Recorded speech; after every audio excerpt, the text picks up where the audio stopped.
Bonjour, je m'appelle Mano Bolomik et aussi longtemps que je me souviens, je me rappelle des beaux moments que j'ai vécus courant pieds nus dans ces ruelles magnifiques, extraordinaires du Cameroun. Le quartier c'était Madagascar, ces jeux avec ses petits-enfants et c'était extraordinaire. Plus tard, vraiment c'était magnifique, on jouait sous la pluie, au football et incroyable. J'habitais comme dans une favela, c'est quelque chose de magnifique. C'est des beaux souvenirs d'enfants.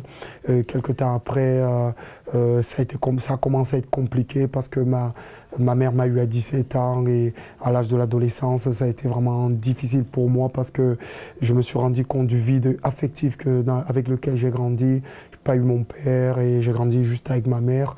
J'ai été un garçon souvent obéissant, mais avec l'influence tout autour de moi, on a commencé à sortir un peu, à être dans la rue et vraiment on a été un peu plus méchants les uns avec les autres. Après je suis rentré dans le contexte du rap, j'ai pas mal bien étudié, donc mes études secondaires ont commencé à bien se dérouler, mais avec le rap, les sorties le soir, les boîtes de nuit, tout s'est dégradé et ma vie a commencé à basculer, la haine est rentrée dans mon cœur. J'étais un garçon plutôt réservé et triste et donc voilà quoi, ça a été difficile.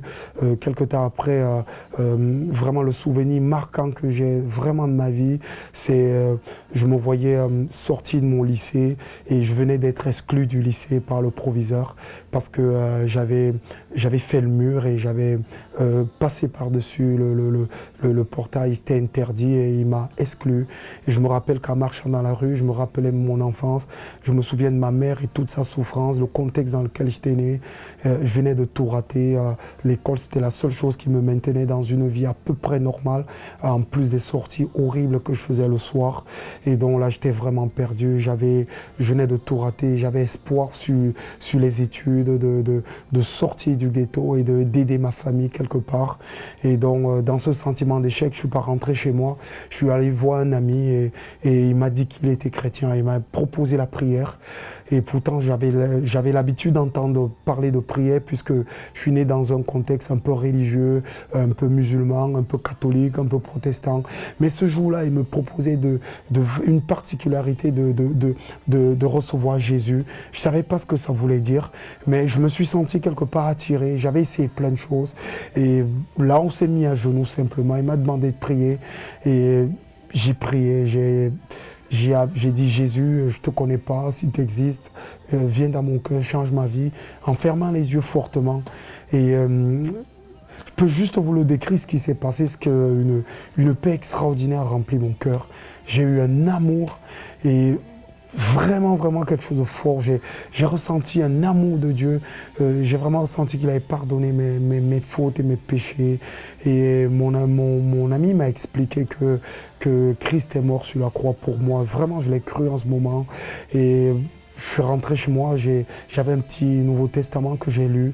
J'ai découvert en lisant cette Bible que vraiment Jésus m'aimait, que Dieu m'aimait, que vraiment je pouvais lui parler et faire ma vie avec lui. Quelque temps après, je suis retourné au lycée et j'ai vraiment prié Dieu de changer le contexte d'exclusion. Et il s'est passé un miracle. Quand quelque temps après, les listes de classe sont arrivées, je n'avais pas été exclu, mon nom était dedans. Vraiment, c'était miraculeux. Une joie remplit ma vie. Toutes mes journées étaient joyeuses. Le soir, en me couchant, je priais, j'étais heureux. J'avais plus ce manque affectif, cette douleur horrible. J'avais la paix, j'avais la joie. C'était incroyable. J'ai quitté mon contexte qui ne plaisait pas à Dieu. Je n'allais plus me battre dans les boîtes de nuit, je ne sortais plus. Et vraiment, j'ai commencé une autre vie.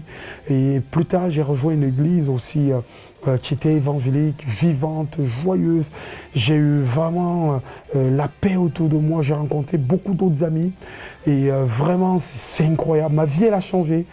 Et suite à ça, j'ai repris mes études. Je saute des années. Si je saute des années après, j'ai fait un master en contrôle de gestion. J'ai déménagé, je suis venu en France. J'ai repris le rap, mais plus ce rap violent, mais un rap d'amour. J'ai commencé à visiter les prisons, j'ai été dans les rues. C'était incroyable, ma vie, elle a basculé. J'ai fait 4 albums de rap. Aujourd'hui, je suis visiteur de prison au travers des concerts. Je chante dans la rue, j'ai fait 4 albums. j'ai fini mes études, je suis pasteur aujourd'hui, c'est incroyable et je me suis marié, père de 3 enfants et Jésus est vraiment extraordinaire et il a changé ma vie.